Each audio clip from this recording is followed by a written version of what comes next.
Hello, welcome to the Tutors of Life podcast, where we research life so you don't have to. Episode 340. This is your host, Sean Tudor. And this is Sam, and this is a talk episode where the tutors talk. What's up? All right, dude, here's the deal. I took and went and was on Instagram for a couple minutes before this, and News for Real Updates just comes out with a banger. So I heard about this. I heard about the wildfires in Wyoming going on. 78,000 acres burnt so far. Fire's still rolling. So I heard about this like 2 days ago, and I was like, man, I wonder what's going on with Wyoming, because that's a big old fire to still be going on. Like, why is that's a big fire to not have under control? Right. And so I was like, I wonder what's going on in Wyoming, why they're putting on that big of a fire. Well, news updates for Rio just let me know that a mining company found 2.8 billion tons of some sort of magnetic rock that they use for computers. Same company a month ago found a massive hard lithium reserve. And the stock price of the company, the mining company, is up 40% this past month. And these wildfires in Wyoming are 45 minutes from their main site. Coincidence? Maybe not. I just think that it's getting to a point that it's kind of funny where I'm like, I hear about the wildfires, and I'm like, oh, I wonder what's going on out there. And then that comes out, and I'm like, that's what's going on out there. That makes sense. That checks out. Right. But what better way to make people not care if you mine than to destroy all the beautiful forests? Right. Bro, 78,000 acres. By the time it gets there, how many, maybe a couple 100,000 acres it's going to take out of like very big, mature trees. Great forest. Destroyed. You want to talk about fucking climate control, dude? I was just thinking that. Bro, these fucking liberal dumb fucks are on about climate change, protect the climate, all this shit, and then you got all the fucking powers that be, who are communists / liberal, who are wrecking the fucking world to make more money, and they're just like, oh no, that's not us, that's the Republicans with their petrol vehicles that account for 2% of the fucking world's carbon dioxide is our petrol vehicles. Yeah. All right, dude, what are we talking about? So anyways, figure we get right into it this afternoon, this evening, and get it fucking going. Yeah.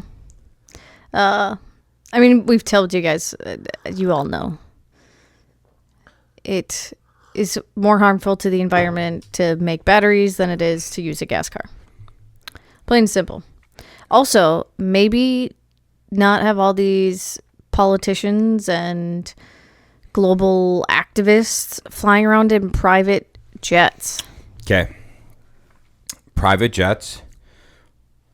Yes, I'm with you. Can you look up the pollution of air travel and also the pollution of boats, freight ships that come across the ocean with all the goods. Because here's my theory, or here's my thought. We are very concerned about carbon dioxide pollution, shit like that, right? Hurting the environment. Okay, I'm gonna throw something that's kind of controversial a little bit. So, in the United States, we have some of the most strict like safety precautions, health precautions, environmental precautions, things like that. We have very strict rules on like how much emissions things can produce and whatnot. So we also have a ton of natural resources. So hear me out. Instead of most of our manufacturing and resources being outsourced to different countries literally across the ocean, across the globe. And we're getting these products manufactured over there where they have less regulations, so more emissions are being caused. There's a lot more moral issues with, child labor, things like that, slave labor. So in cheaper products, and then once all those things are made, then they have to be shipped across the ocean on a big fucking freight boat. What are those things called? Why am I struggling? Like a vessel, or yeah, but what kind of vessel? Like a cargo vessel. Like a cargo vessel. Thank you. So like, be shipped across on a cargo vessel with all those products to come over here. How much fucking waste is there in a cargo vessel? You know what I'm saying? Mm-hmm. What's the fucking... Those things got to let off as stupid about it, emissions. Yeah, and those also have the issue of like they can tip, and so Sure. like they'll lose shipping containers in the ocean and stuff like that. Yeah, which could pollute the fuck out of the ocean. Yeah, so that shipping containers, I think, are a lot more like have the potential to be worse for the environment because of that. All right, That was I was reading that in that book. Oh yeah. So hear me out, dude. What if instead we brought manufacturing back to the U.S.? Mm-hmm. We brought energy production back to the U.S. and we started using our resources to help bring down pollution and climate change. Novel idea. How come the only person trying to do that is Donald Trump by fucking putting tariffs on the countries that want to have products manufactured across the ocean? He's the only one that's trying to drill, baby, drill, and get our own energy production in the U.S. going at a better rate. So then we're not shipping. Think about this for a second, gang. This doesn't make any fucking sense to me. And I don't know how this makes sense to people because maybe they're so stupid. But anyways, how the fuck does it make sense if we can go and pump for fucking oil and get oil right here in the U.S.?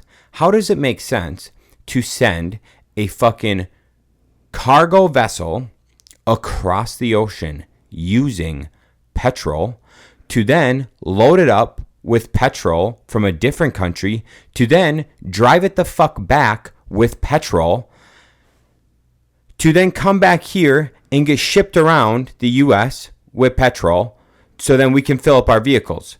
Guys, how much fucking wasted fuel and resource did we just use when we could have just produced it on our own land for way less cost and we get it way cheaper? How the fuck does this make any sense to anybody? Okay, if we really care that much, why don't we just make cars that get better fuel efficiency? Right now, there's categories of vehicles. Why do you think most vehicles are fucking big nowadays? Because they're in a different category of vehicle. There's different regulations and guidelines on those vehicles, meaning they do not have to reach a certain mile per gallon like threshold. So there's a certain, if you have a small car, you have to get over like 35 miles a gallon, 32 miles a gallon, something like that. If it's a small car weighing under a certain weight. But if you enter into a different category, you don't have miles per gallon that you have to reach. So you can just make a bigger vehicle so you do not have to follow the rules and regulations of the smaller vehicle reaching the better gas mileage. Okay, here's a better idea. In the 90s and the early 2000s, we had all sorts of different fucking cars. Ford Escorts with just 2.2 liters, naturally aspirated, none of this fancy bullshit that breaks. Anybody can fucking work on it, getting 40 miles a gallon. What's wrong with that, dude? We had fucking Volkswagen Golfs, Volkswagen Beetles, the diesels, getting 60 miles a fucking gallon, dude. How do we now think? Like, how are we not making more of those smaller vehicles so we have less fucking emissions? Meanwhile, these fucking liberal idiots are running around, climate change, driving a fucking like big SUV, not getting shit for gas mileage. I'm sorry, babe. You took the phone, I started going. And then they're flying around to go fucking talk on stage. So they're always flying around, most of them taking fucking private jets, just blowing out fuel emissions so they could go preach to you that you driving your car is wrong. All right, go ahead, babe. Sorry. So they estimate aviation and cargo ships Yeah. have about the same amount of greenhouse gas emissions. Okay. And each total about 2.5 to 3% of the total emissions per year. Okay. So pretty small amount. And driving vehicles is? About the same. Maybe less. Well, because it says one of these said one cargo ship. The largest ships create the same amount of pollution as 50 million cars. Yeah. One ship. Yeah. 50 million cars. The largest ship. Hold on. I know how to solve this. So- electric cars. No. So here is the Fuck. so one of the articles that was like talking about it, because they were saying how yes, aviation's like carbon dioxide output is small.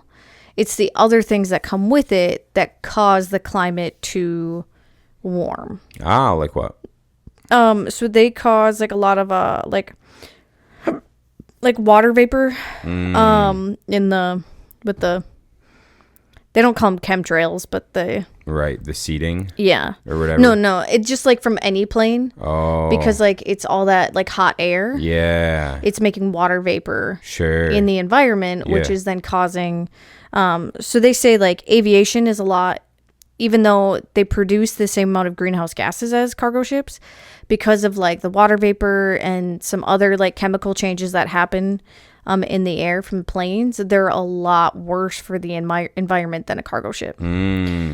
So a lot of people are saying like cargo ships and road freight is way, way, way better for the environment than aviation cargo. Are you fucking kidding me, dude? No. Dude, I don't understand this right here. Okay, so that includes on the road freight on semis and trains. Like that, yeah. Okay. Where the fuck's all this? What's okay? So if cars are 2%, that shit's 2.5% and 2.5%. What the fuck's causing 75% of our issues, or 95%?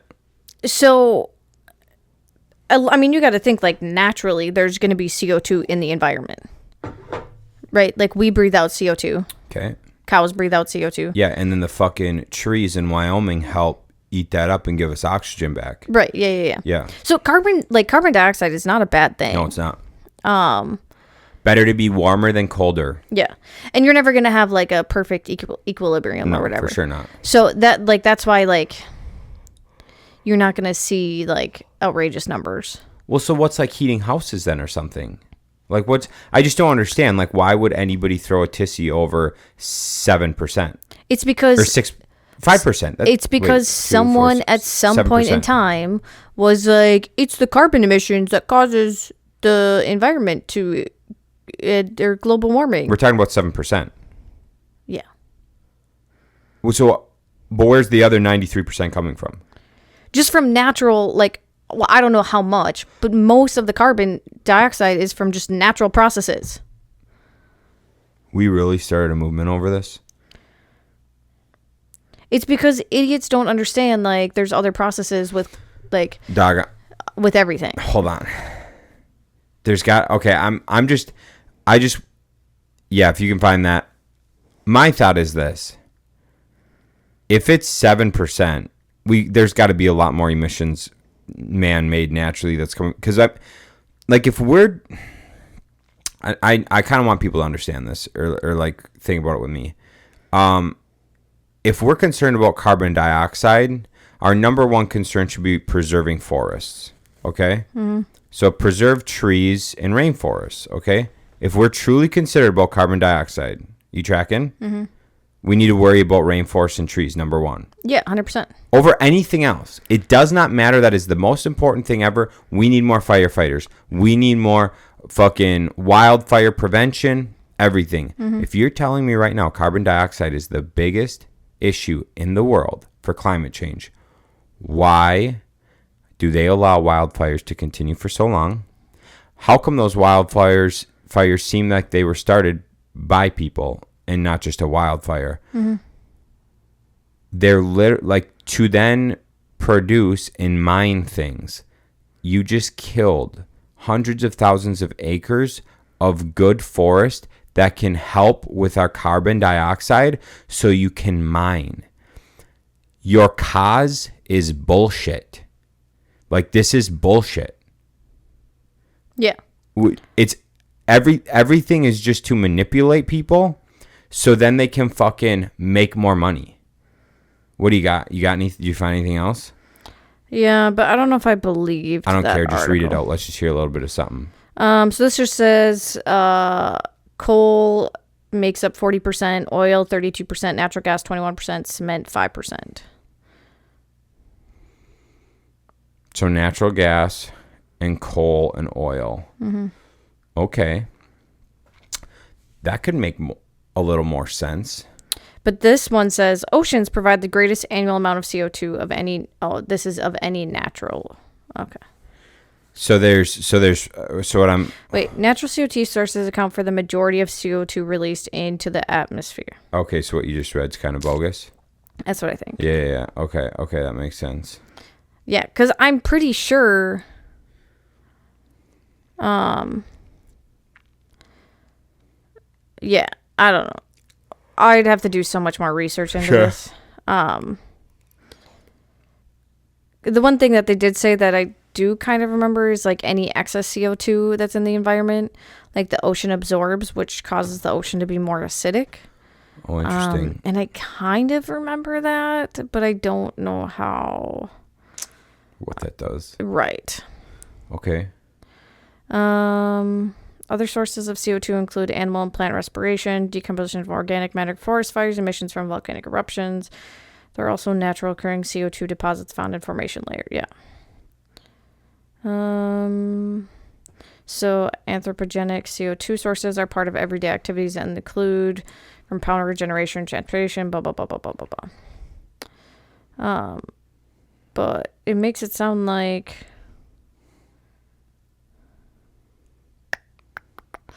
Oh, this doesn't actually really tell me how much the percentage is of both, so... We should just get someone on who knows about CO2.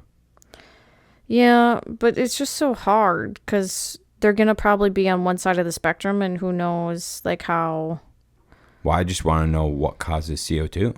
Carbon dioxide occurs naturally in small amounts, about 0.04% in the Earth. Wait, what? Yeah. Sorry. Yeah, I don't know. I think obviously there is like... I don't know. It's just so hard. It's just like everything else, right? One person said like global warming is happening and it's because of the CO2 emissions and these are the things that cause CO2 and we need to stop these things, right? I mean, that's why they stopped like coal trains and factories using coal and stuff because, I mean, there was actually an issue with coal because if you read back into like the 1800s with like London, I think, smog and shit. Yeah, the smog issues. And once they got rid of the industrial age, then the smog went away. Right. So, but that also kind of goes to show that even with a heavy polluted area, it can heals itself. It can heal itself. So, yeah, I don't know. You know, we also don't know if this is true and stuff, but they said that the ozone layer was so damaged it could never be healed. But then all the air traffic chilled out for a couple months at the beginning of COVID, and they came back on. They're like, oh, the ozone layer's at 99% again. It fixed itself by 30-something% or whatever it was. And it's like, in 2 months? So, like, some things that I don't understand, so much do we... Back in the day with flight was for wealthy people typically only, right? Not many regular Joes got to fly. But then they started doing it where they would put the average Joe at the back of the plane. And then we got in today's world of commercial flying. But something I don't understand is if flying really puts that big of a damper on things, why wouldn't we decrease the amount allowed for flying and say delete a half of flights or 2/3 of flights. We charge a little bit more. You know, they could double their prices on flights because there's half the amount of them, and operate that way for the betterment of the environment. The companies still get, you know, the same profit, or the company would get better profits because they don't have the cost of running those planes all the time. So that you could probably have better safety measures because you'd have more time for maintenance and cleaning, and then you could have you know, your ticket price would just double, so like your overhead would go down a lot, and then you're just helping the environment a lot more. Mm-hmm. So as of right now, from some of the things I'm reading, they're predicting that the ozone layer should heal itself by 2040 to 2070. How? Because we're going to switch to electric cars? Well, yeah, one of them said, like, if we keep these policies that are in place. Yeah. But I was just like, what policies do we have right now? Yeah. Nothing good. Yeah. I don't know, dude. I just think there's a lot of... Dude, I really think there's so many things we could do better. But instead, we just have people who want to make money. Period. Mm-hmm. You can't tell me it's just not... Like, no matter how you look at it, you can't tell me it's not because we want a better world. If we wanted a better world, fucking medications and drugs wouldn't be so expensive. Mm-hmm. If we wanted a better world, healthcare wouldn't be so expensive. If we wanted a better world, fuel wouldn't be so expensive. But look at where we're at. Everything's fucking absurd. Yeah. Because it's not for a better world. It's for profit margins. Mm-hmm. Start producing all this shit here, dude. Watch the price of everything go down drastically. Think of the camaraderie and the sense of community you would get, because now you're getting everything sourced from the local community instead. Yeah. Or like, you know, within your country at least, like your pride in what you do would go up drastically. Yeah. And then we need to start looking at fucking actually taking pride in what we make and what we build. Quit painting everything gray and communist like, and start getting vibrant colors out again. Start doing actual fucking beautiful buildings. But, you know, build beautiful buildings again. Get back to the old beautiful millwork and trim that they used to have in houses. Yeah. You know, we seen that thing. I don't know if it's fucking true, but it lines up right in line with Napoleon Hill's books. Napoleon Hill talks about the big fire in Chicago in the 1910s or 20s. Yeah. Talks about the huge fires and how, you know, one of the guys rebuilt, and he rebuilt Macy's, I think it was the company he rebuilt or whatever. Marshall's maybe. I think it might have been Marshall's. Whatever. But he talks about the massive fires that totally decimated Chicago.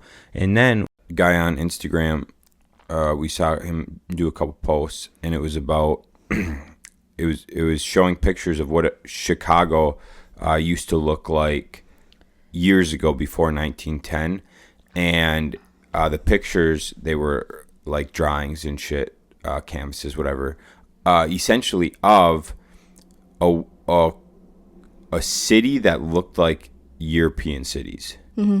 And so big, beautiful, unique, and we don't. So what happened was, in 1910 they had all the fires, mm-hmm. and it wiped out all those big, beautiful, unique buildings that would tie one and give one sense of their community and really draw them to Chicago. Right. You know, draw them to living there because they love it, it's beautiful, etc. So then they have fires, and the whole reason behind having fires, and they talk about this, or Andy Frisell talks about this all the time on Real AF, is degradation of society. Mm-hmm. So like Napoleon Hill in his book talked about the fires, this gentleman talked about the fires in Chicago. And the thought process behind that is what Andy always talks about, which is degradation of society. Mm-hmm. And so if we can make people, if we can make everything look the same, everything's square, everything's gray, everything's, nothing's unique, then it's a style of communism, right? Mm-hmm. It doesn't make you drawn or prideful of your community. Yeah, prideful of your community. And then like it's so much easier for you to leave and move and not care because you no longer have pride in your community. That actually like just triggered a thought because I was like driving down, I think probably from work to home the other day, and I was just like, man, this is just such a boring, ugly drive. Oh yeah. And like you go down any road in most European cities and it's just beautiful. So yeah, I just had that thought the other day about like, ugh, this is so meh. Well, dude, so we saw that firsthand when we went to the Czech Republic. And in the Czech Republic, they were there because they had just defeated communism. You know, how many years prior was it? I think it was less than 50, I thought. 25 years prior, they defeated communism. But they were talking and they were showing that all the buildings down there were all painted a grayscale. But so when we were there, they were coming back with vibrant colors. And they said that they found the records for the vibrant colors, so they're bringing it back to its normal like beauty. But when communists took over, they got rid of all the vibrant colors and turned everything gray because they want it dull. Oh, you're talking about the Czech, sorry. The Czech, yeah. Portugal was 25 years. Yeah. The Czech, I don't know if it's 50 years or what. I don't know. But yeah, that's what they did there. And it just took them to start repainting. Yeah.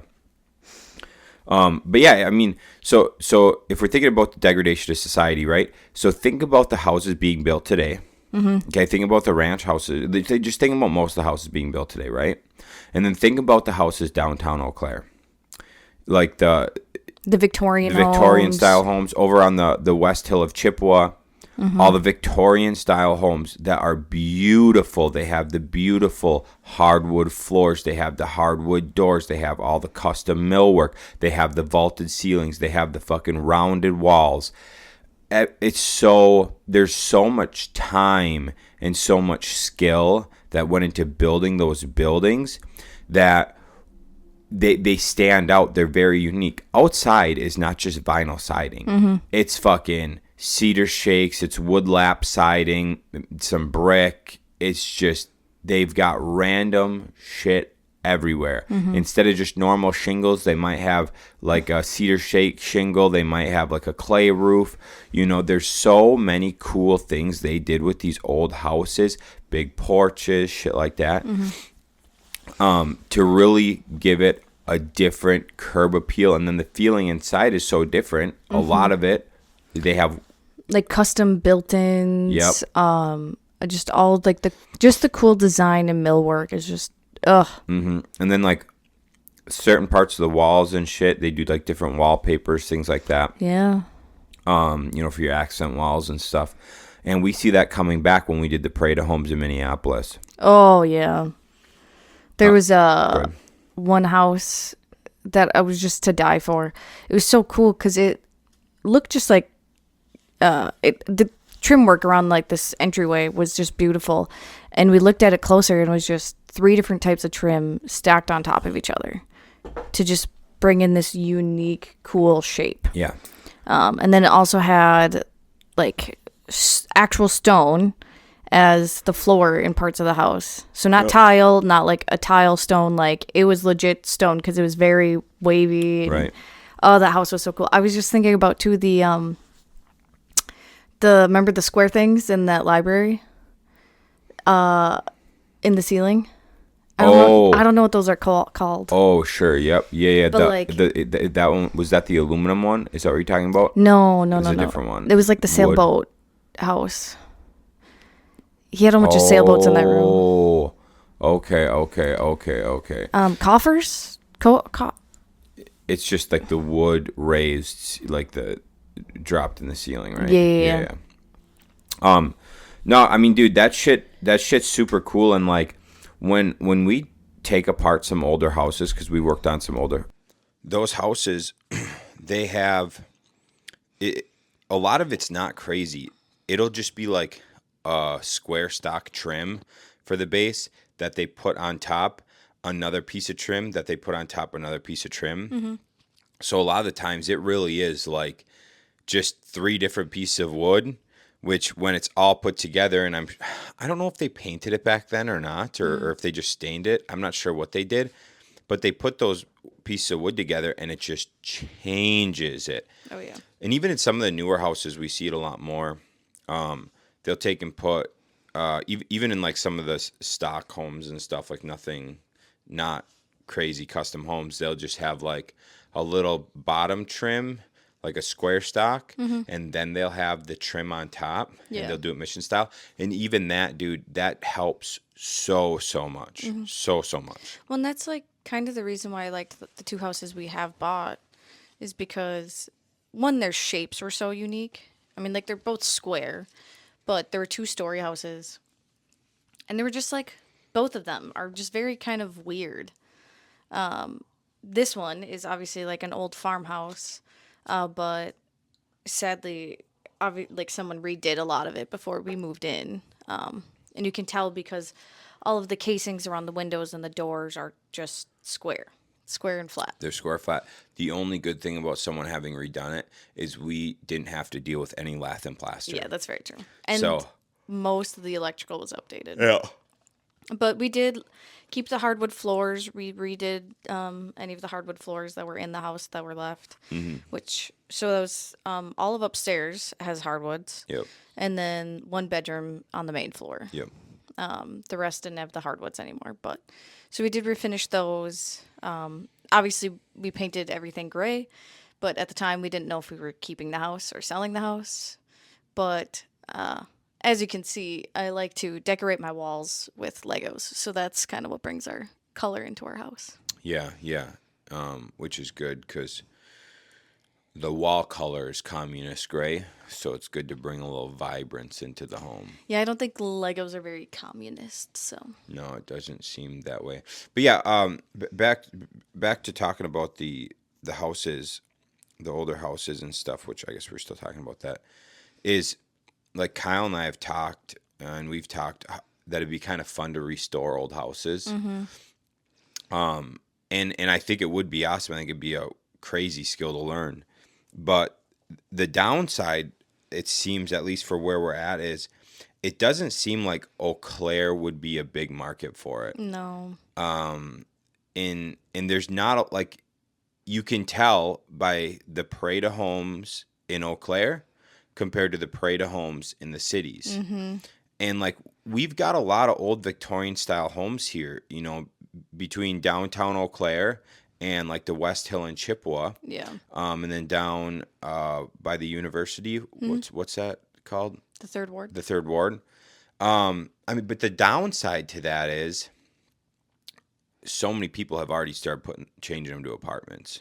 Right. That or just fucking with them in general. And they took out walls, didn't put in headers, so like the floors are caving in. Right. I was just talking to Brian Ronning about that.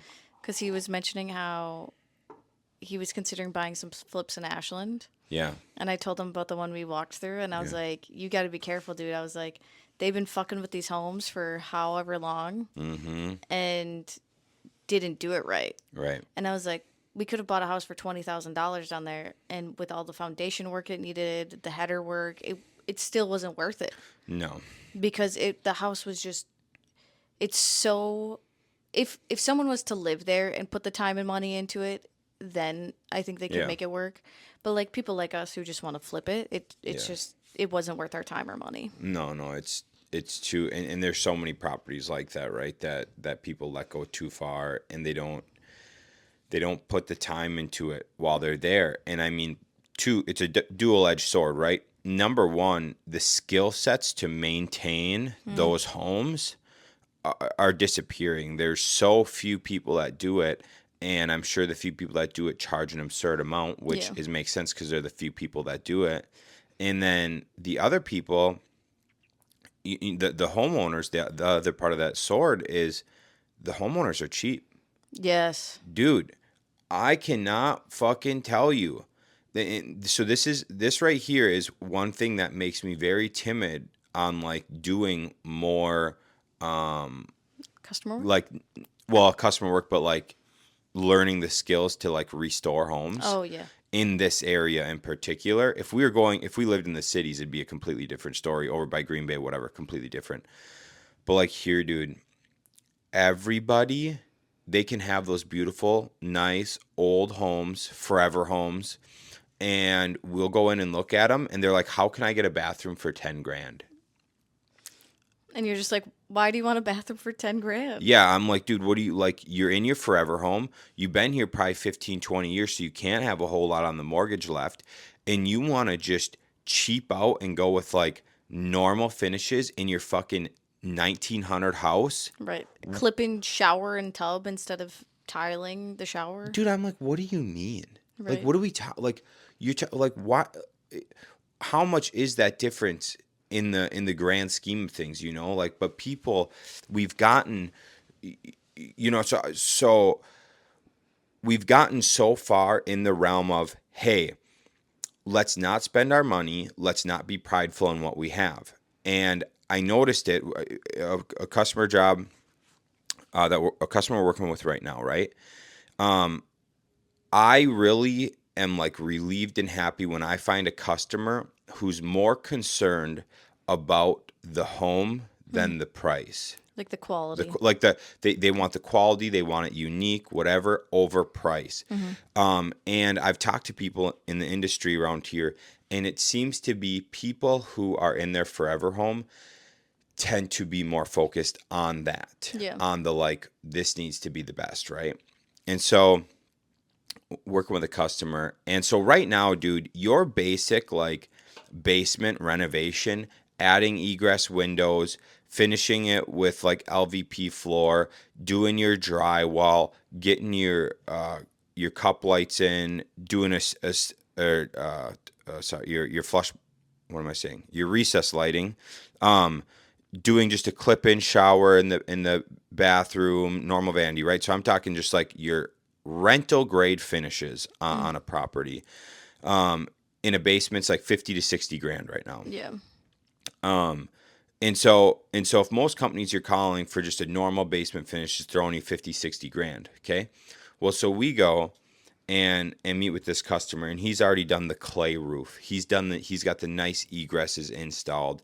He's done a lot of updating to the house that makes it unique and beautiful. And for a ranch house, like, you have to go the extra mile Yeah. for a ranch to make it unique and beautiful, right? So he's already done these things. And so I'm going here and I'm relieved because I'm like, dude, this is going to be so sick. And so he wants custom, he wants a bunch of custom woodworking done. He wants like Murphy bookcase doors, built-in bookcases, built-in entertainment center, shit like this, right? And then he wants a tile shower as well, bigger custom tile shower. And then wants all the other finishes and stuff, of course.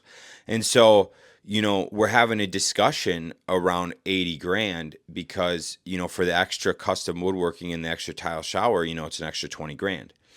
And that's where the conversation like stutters, like almost, it starts to shake, because you can do the normal grade finishes and get it done for 55, 60. But now we're talking about making something extravagant. Yeah. And making it unique and one of a kind and fucking so beautiful that every time you walk in it, you're just like, oh my God, this is my basement. Oh my God, like, you're in love with it. And we're talking about 20 grand.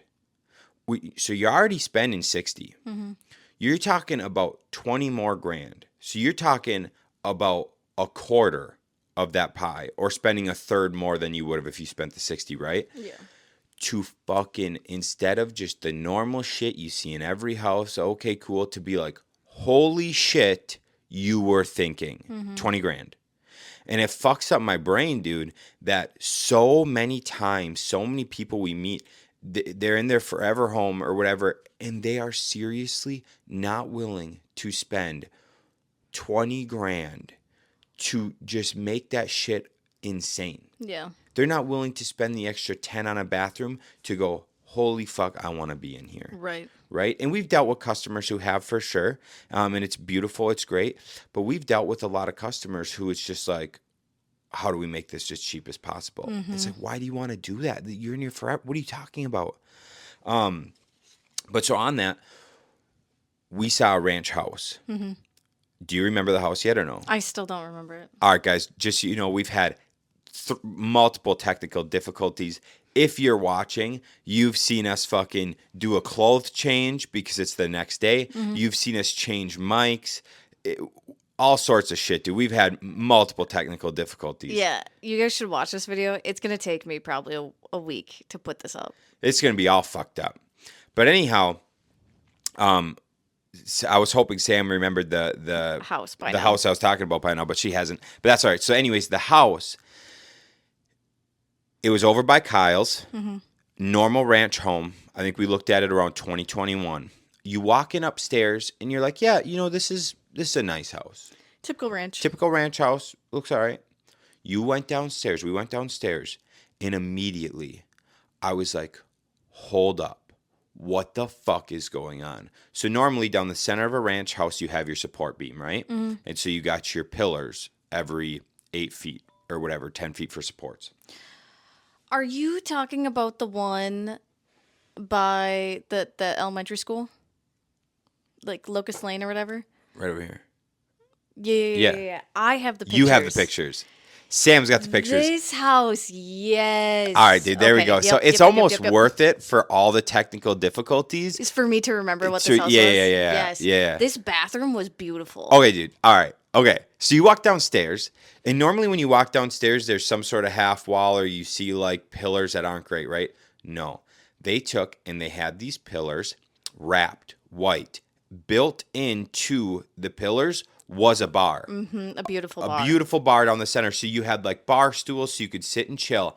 Then on the opposite, so on the wall then, if you're looking at it widthwise, if you're looking down at like a hot dog, on the left wall is a full legitimate walk behind wet bar, above lighting, bottles of liquor, whatever, and you're like, holy fuck, we got a bar. Then on the right side is your like TV screen, whatever, right?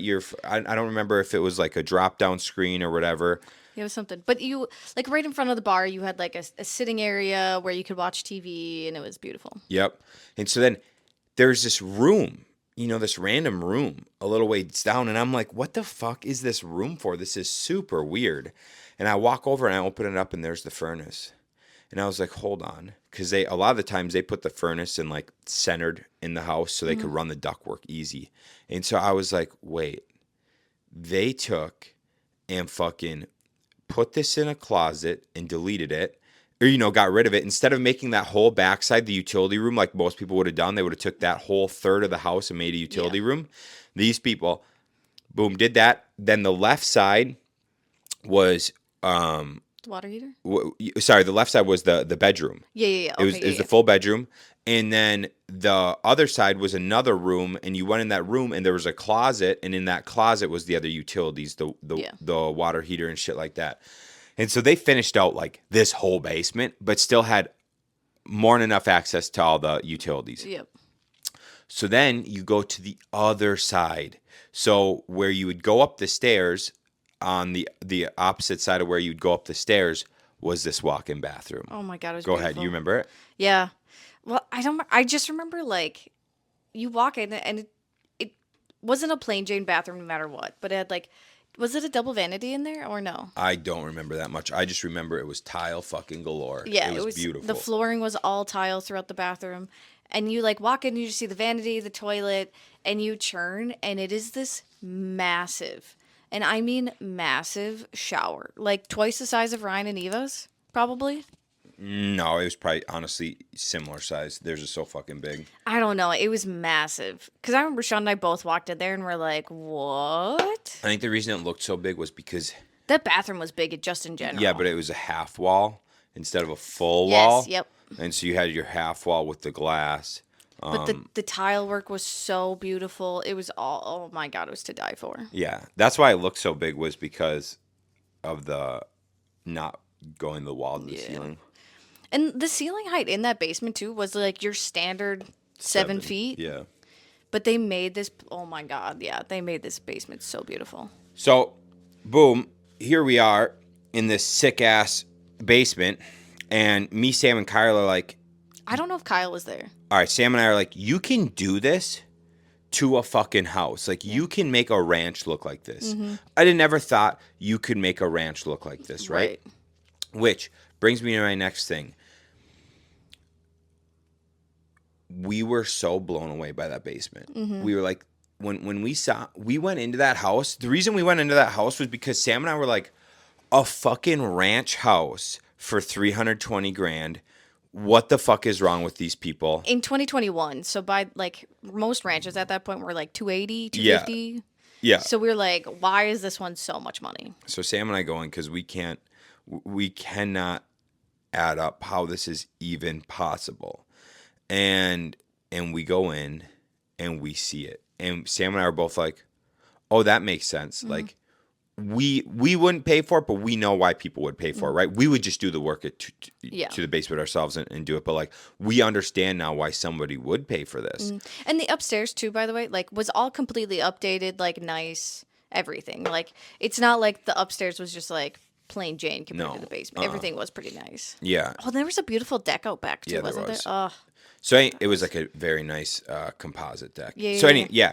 This place was sick as fuck, dude. And so what it made me think about, moving on as I'm meeting with customers and stuff nowadays, and what like just fucking grinds my gears, dude. Sure, that basement is a little over the top. That's gonna be an extra 40, 50 grand. Yeah. Okay, like that's just, it is what it is. But you're talking, dude, you can really make something unique. You can make it your own. So every time you walk downstairs or every time you walk into the space of that house, you're happy. You're like, God, dude, this is my space. This is so beautiful. I'm so glad I went the extra mile. Sure, I had to save up a little more money, or sure, I had to take out a little bigger line of credit or whatever, but like, it's my joint. I'm not moving. This is fucking beautiful, right? And we don't do that. Like, we don't do that kind of shit in society, especially here. Now, over in Eau Claire, we don't do that stuff. Now, you go to the cities, we're in a different story. You go over to Green Bay area, different story. And I applaud them for that because people they're not thinking with a small mindset. Yeah. Right? And that's one of the things that, like, about Eau Claire makes me sad, about the market. But then moving forward to tie this all together is like what Andy Frisella talks about all the time on Real AF about the degradation of society. We have it here in Eau Claire, and it's entering other areas throughout the country massively, to where we no longer have pride in what we have. Everything's about like the bottom dollar. Yeah. About the money it's going to cost, whatever it'll take. People would rather have a square cookie cutter home than a beautiful, unique home. What you looking at me for? Oh, I got a comment after this. Keep going. We could throw the comment real quick. Nice patio. All right, dude. You need to chill the fuck out. Sam's trying to get me to build a patio. I'm telling her to chill out. So anyways, so this ties it all the way back to the beginning of the conversation on, dude, why it's so important for us to vote for Trump, because we need to get a sense of community back. How can we get a sense of community back?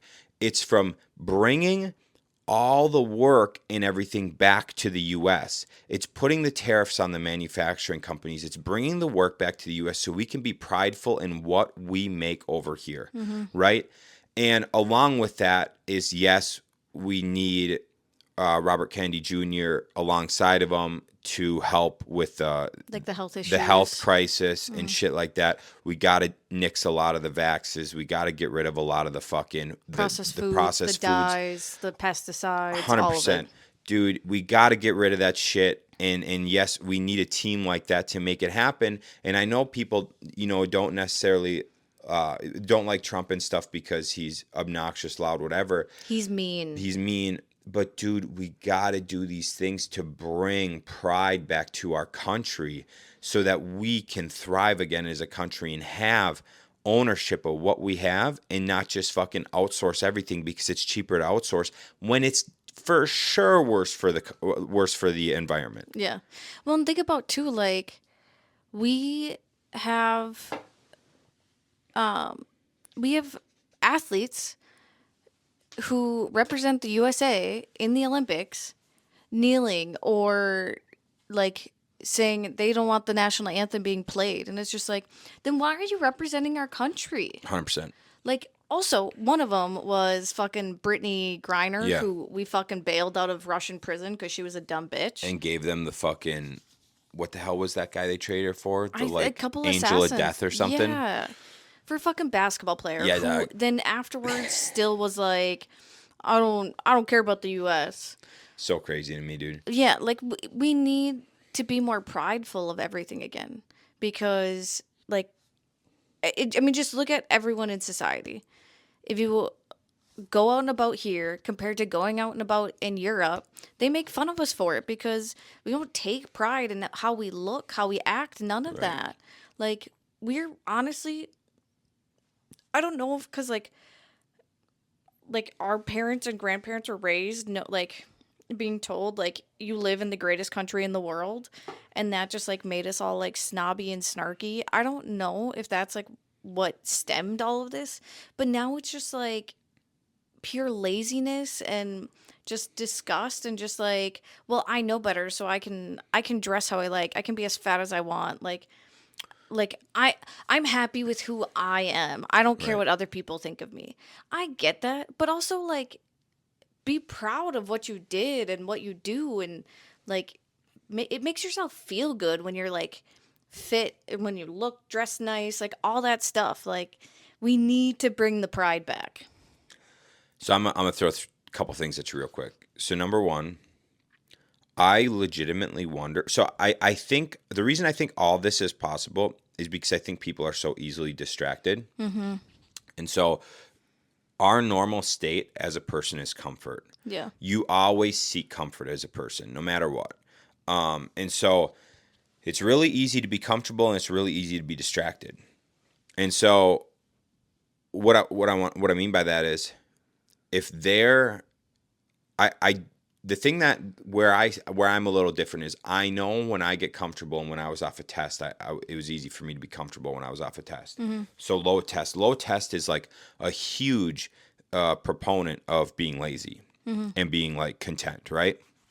So when you take and look at what all the things they've done to lower our test and do all that stuff to make us lazy and like accept things, whatever. So that's automatically going to decrease people's want to do more, right? Yeah. So we know that, right?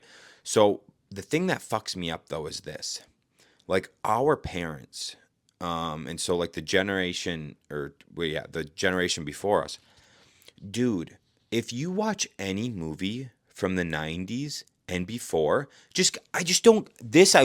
I fucking do not understand how stupid people are. All you have to do is study history for a fucking minute. And when I'm talking about studying history, you can literally watch a movie from the 1990s. So like, I'm talking even like 95, 98. Watch movies from then and back. So before 2000 and back, watch movies. How many obese people are in those movies? None. Almost everybody's fit and in shape. Mm-hmm. And I'm not even talking about the main actors, because of course the main actors would be, but I'm talking all the extras, like the background characters, everything. There wasn't, dude, the thing I can think of the most is the guy that was always like the chubby guy in the movies. Jonah Hill. No. Before Jonah Hill's time. Okay. He was on Dirty Dancing. He was the one that announces on Dirty Dancing. He's also the guy, George. You remember the movie with the kid and the gorilla and whatever the fuck. Anyways, I'll find his name. But anyways, he was like just an overweight guy, right? Mm. But he was like the fat guy in the fat funny guy in all these movies, right? Yeah. And I'm like, bro, that's a normal guy today. Was he in Space Jam? Yeah, the Space Jam guy. The Space Yep. Jam. Yeah. And so, dude, like that guy is normal now. Yeah. And then so many people have gotten just crazy obese. Also, real quick, he wasn't that big compared to how big people are now. That's my point. Yeah. That's my point. Sorry, continue. I just don't get. Like, guys, all we have to do is watch a fucking movie from 30 years, a movie made 30 years ago, and you'll see something changed. Something went fucking wrong, guys. And we let it happen. And then not to mention, dude, the old people, like the old people that take pride in their lawn, that take pride in how their house looks, right? Dude, there's a couple in our neighborhood, and every time we walk by it, I'm like, fuck, dude, I wish we tried this hard. Yeah, so I don't, but like some of the old people, they try hard, right? But they were raised, like I'm talking like the 70-year-olds are trying Yeah. hard. There's a couple dudes in their 50s who are yeah. trying hard, but like those guys have a standard. They're a little different. But I don't like how we weren't raised to uphold a standard like that. We weren't raised to hold a level of like pride in the shit we have, right? Yeah. And so the generation before us, they failed us drastically. There ain't no fucking doubt about it, dude. But I think it all plays into the fact of the communist regime had an idea in the late 1800s, early 1900s. And they implemented it. And boy, did most people hook, line, and sinker that bitch. Yeah. Do you think a lot of it has to do with like our parents were kind of the first generation to have dual income families? Like the mothers didn't stay home to raise the kids. You know what I mean? The amount that I think that is true is drastically high. And that is one of the main plans they had. One of the main plans in like the communist regime was to take the kid out of the house and put him into an indoctrinated public school system away from the parents' influence. Yeah. So if you could get kids in the school system, learning through the school systems instead of learning the family's moral and the moral standards and values that families hold for them and being raised by the family, you can do all this degradation. And while they're at school, you're teaching them about things, about addiction and things like that, to make them go down different tracks in life to keep them like confused and distracted from what's actually going on in the world, take them away from good family morals and values. Well, yeah, and you got to think about it too. I remember like in elementary school, or not elementary school. I remember being older and watching my nieces and stuff go through school and all my friends and whatever. And I was like, who you choose to be your friend group can affect how you become in Right. school. Yeah. Because you got to think, you're spending more time with the people in school than you are with your family at home. By far, not even comparable. Right. And so, like, my nieces, they came from the same house, came from same parents, same upbringing, 2 years apart. One of them got nerdy friends, one of them got ghetto friends. Yep. And look how they ended. It's different. Yep. The one with ghetto friends has now grown up, so she's a lot better now. But I mean, I was worried she wasn't going to graduate high school because she was Right. going down the drains. But same families, same, like, everything. But it was just the different friend groups that they got in school. And because when you put your kids, not saying like you shouldn't put your kids in school, that's fine. But it's just, you have to be aware that you're then mixing your kid with multiple kids that probably come from a single parent household or maybe get abused at home, and so they're getting exposed to that, or like, or their parents don't uphold the law. Right, Or the 100%. rule of the land, you know. so you just got to be aware that like that could happen. I just heard a story about it wasn't in Eau Claire, it was just like off of Reddit or whatever. This girl's sister like almost ruined their family. so she found out, or she came out that she was bisexual or lesbian or something, and the whole family was very supportive. And like all of a sudden the sister became like very like didn't want anything really to do with the family, would stay in her room, was always angry, whatever. And her friends started like being really mean to this girl that was writing the story. After years of this, the family finds out that the sister was lying about her home life to her friends and saying that nobody in her family was happy or supportive of her being bisexual. They yelled at her all the time, like all this shit. And so, because of that sister's actions and like making up this home life that wasn't real, it almost tore the family apart. And they ended up actually having to put the sister in like a mental institute because she like went off on the family like when they like confronted her about lying, and she like freaked out. And it was just like obviously she must have been exposed to someone at school that was having that situation happen, so she wanted that attention or just made up this fantasy in her head. How wild is that? Yeah, it's crazy. Anyway, so you got to be aware that if you put your kids in school, that's what they can be exposed to. And just I don't know. So, okay, I'm going to tie off of that, though. That's all based on the parents being good. Yeah. Because a lot of the time, the caveat to that, and I agree completely, is a lot of home lives aren't good for kids. So if like the kids are there, if the kids are at home with bad parents raising them, like you're going to run into a lot of issues. Yeah. But I think that back in the day, there was so much less bad parents because you had like a family unit. You didn't have, there was obviously still the real bad apples and there was the not as good parents. Obviously, all that still remains true. Mm-hmm. But like nowadays, it's been pushed on us so much that like women can do whatever they want. Women don't need no man. You can't say no to your kids. You can't. Yeah. You can't discipline your kids. Things like that. And dude, we've seen it. We've looked it up. Dude, the rate of single parent households in the Black community is over like 60%. I think. I was gonna say I thought it was like 3 and 4, like 3 out of 4 or something. Not quite that high, but it's over 60%. But back in the early 1900s, the black families single parent household was below 4%. Mm-hmm.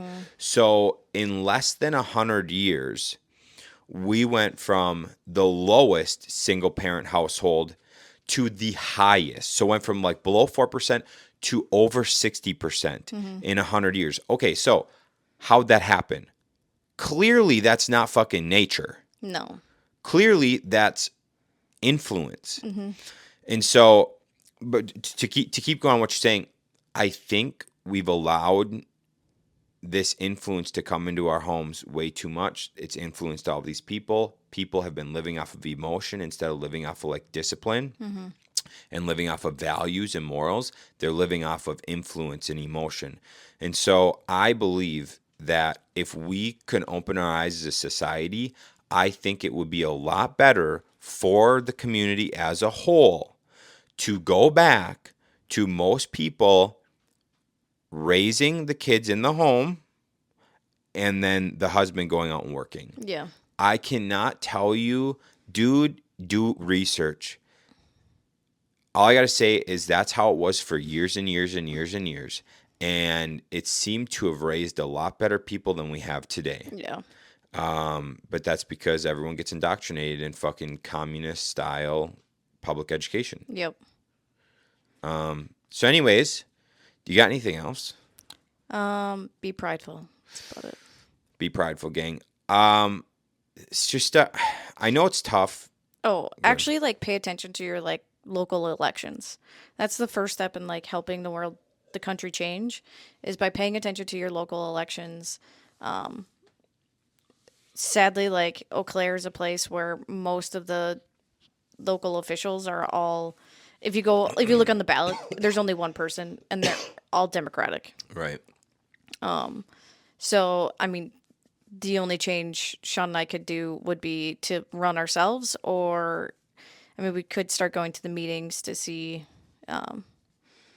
if we can change anything, but they don't really listen to people in meetings anyways. But yeah, pay attention to your local politics and start there to start making changes.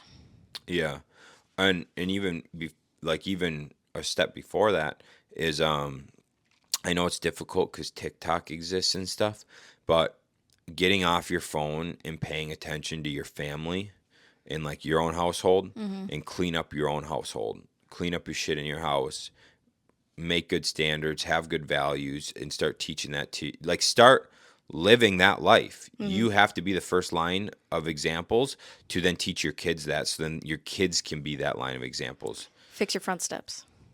All right, dude. Fucking chill out, dude. Chill out. All right. I need to fix a step on the house. All right. I fucking get it. Okay. Our house numbers have been falling off of our mailbox, and that was like one of the things I put on my list for this weekend. I was like, I could just like quickly repaint those and screw them back on. I'm with you. Yeah. All right, gang. That's what I got for you. I hope you enjoyed it. If you watched the video, you could see the epic fuck show we had. Yeah. I apologize ahead of time for probably how crazy and shitty this podcast sounds. Like sound quality. Oh, it's going to be all fucked up. Yep. So. All right, gang. Catch you in the next one. See ya.